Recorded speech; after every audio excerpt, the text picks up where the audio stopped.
Et d'abord, l'un des aspects plus méconnus de la guerre en Ukraine. Il s'agit du sort de centaines, voire de milliers d'enfants ukrainiens déportés vers la Russie. Le Kremlin dit vouloir les sauver. Pour Kiev, il s'agit plutôt de gommer leur identité. Nous avons déjà évoqué cette situation. Plusieurs médias européens de services publics ont croisé leurs informations sous l'égide de l'UE, l'Union européenne des radios-télévisions. De nombreuses vidéos russes ont aussi été analysées. Et voici le résultat de ces enquêtes, plutôt glaçant, avec l'UER, Raphaël Pereira et Nathalie Massard. Cette fillette ukrainienne avait 9 ans lorsqu'elle est partie en camp l'été dernier en Russie, sur conseil de la municipalité pro-russe de son village. Elle devait rentrer en septembre. Mais voilà, les forces ukrainiennes ont repris le village et au grand désespoir de ses parents, Paulina n'est pas revenue. On a accepté que notre fille parte pour être en sécurité.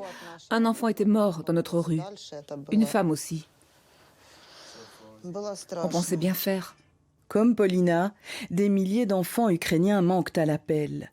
Plus de 16 000 selon le registre officiel tenu par le gouvernement ukrainien. Disparus, retenus, enlevés, même au plus fort des combats.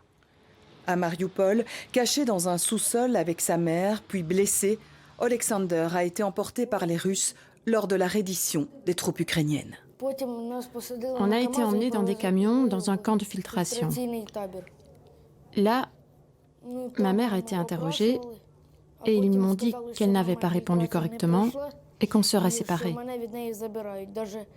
Ils ne m'ont même pas laissé lui dire au revoir. Malin, le petit garçon réussit à contacter sa grand-mère depuis l'hôpital où il était soigné.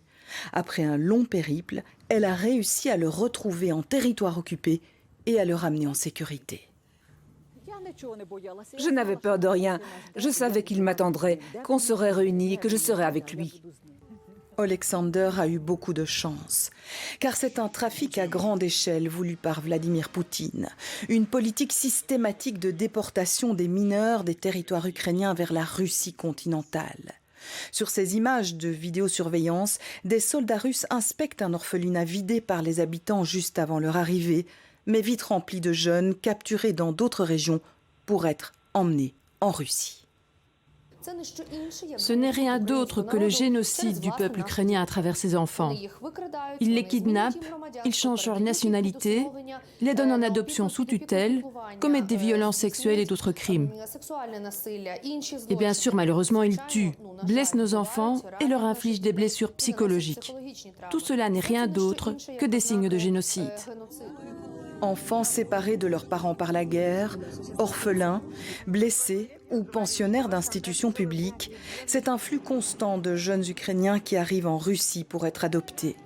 Accueillis en grande pompe à Moscou, paniers de cadeaux et embrassades d'adultes qu'ils ne connaissent pas, des vidéos de propagande diffusées à la télévision d'État pour montrer la charité de la mère patrie. All these children will listen about that Ukrainian it's fascist states and also this disconnection with Ukrainian culture, disconnection with this Ukrainian identity of these children happen even now.